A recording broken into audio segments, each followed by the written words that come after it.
আজকে ভিডিও কোনো সকাল থেকে শুরু করছি। সকালবেলা ঘুমোতে নুডি পরোটা বানাইতে আসি, সাথে ডিম ভাজি করতে আসি আর চা বানাই। আসলে সকালবেলা চা খাইতে আমার অনেক ভালো লাগে, সেই সঙ্গে আর মাও অনেক পছন্দ করে। আর ছোটো হতে চা খাওয়া না হিগেলাই ডিম ভাজি করতেছে, তবে আর বড়গা বড় ছেলে চা অনেক পছন্দ করে।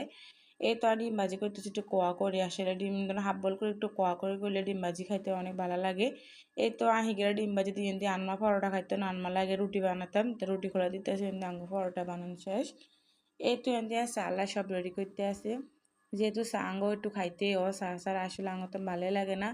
এনতে আন্নাগো বাইকে ছোট্ট কাণ্ড লয়েছে, কাণ্ডগো অনেক ছোট্ট, তার ফুলা ছোট কম মই গায়ে ভাঙ্গিয়া মাইকে আছে ঠিক আছে ভাঙ্গিয়া হাতের তেল লাগাই দিছি, এতে যে ভাঙতে আছে কোনো হার এখন তারপরে যে করব।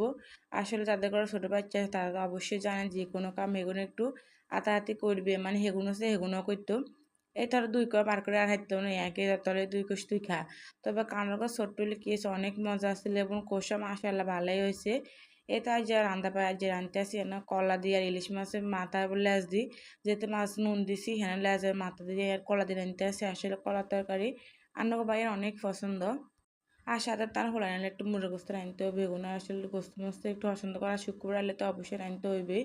এনে আজকে আমি মুরগি গোস্ত ভাজি করতেছি, ভাজির অবস্থাতে সব মশলা এক এক করে দিয়ে দিতেছি, এনে হাইয়া দিছি, যেহেতু করা হাইয়া মানে পেঁপে আসছিল তো ভাবছি লাগে দুটো দিয়ে দিয়ে ভালোই লাগবো খাইতো।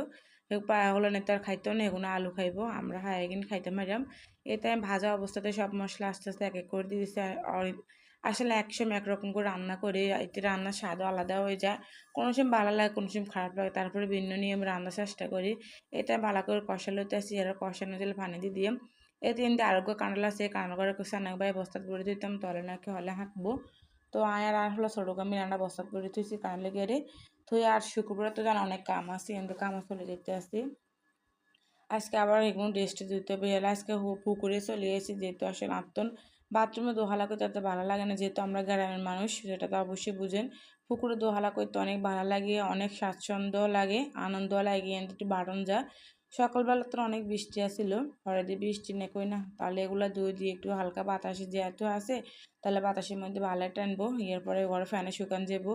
এই তো বড় ছেলে ড্রেস একটু হালকা কলমের দাগ আসলে এগুলো ভালো করে ব্রাশ দিয়ে ডলতে আসি, ডলে টলে তারপর সাদলো যে এই তো দোহালে শেষ হয় না বাইর দিকে যাইতে আসছি উড়ে গানের তন, মানে পুকুর গানের তন। এই তো ছাদে উঠতে আসছি, ছাদে উঠে হওয়ার আরাম মাখো কালকে যেখানে সেখানে একটু মেলে দিস একা আছে ঠিক আছে, কালকে আবার ছোটো হলার ড্রেস দিছি, বড় ড্রেস আজকে দিছি। এই তো ছাদের অবস্থা জানে একটু বৃষ্টি না, তবে আকাশে একটু খোলাসে হয়েছে, হালকা বাতাসে আছে। তো এখন আস্তে আস্তে বেগিন মেলে দিয়ে এতে একটু টানলে ভালো হইব, পরে ফ্যানে তুলে দিলে শুকে যাইব।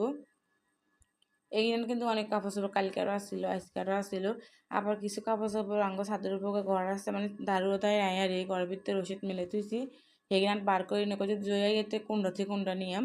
এ হচ্ছে আর আজকের ভিডিও কান ইয়ার ঘরে আনার বাইয়া যে আনছে গা আবার আসলে অনেকে চিনবে অনেকে চিনতেন না। হাঁক না গাব অন হলে না শুরু করছে কিন্তু কুড়ি দিতাম একা আছে ঠিক আছে, ছাদের তো না মিলে কুড়ি দিয়াম। ওন দিয়ে আনছে সাদার মেদি গাছ মানে বাতাসে লাও ডুলি গেছে, এটি হচ্ছে মেহেন্দি গাছ ডুলি গেছে তা খড়ে করে গেড়ে বালা করে হিং দিতে হবে সোনা ধান্ডি কিছু একান দি। এই তখন সাদাতের নামে যাম যাই এগুলো গাপ করে দিয়াম, গাপ করে দিয়ে আমার কাঁড়াল গাছ যেহেতু হলো অর্ধেক ভাঙতেছি ভালো করে ভাঙিয়ে মিশান কাঁড়াল মাসাল্লাহ কত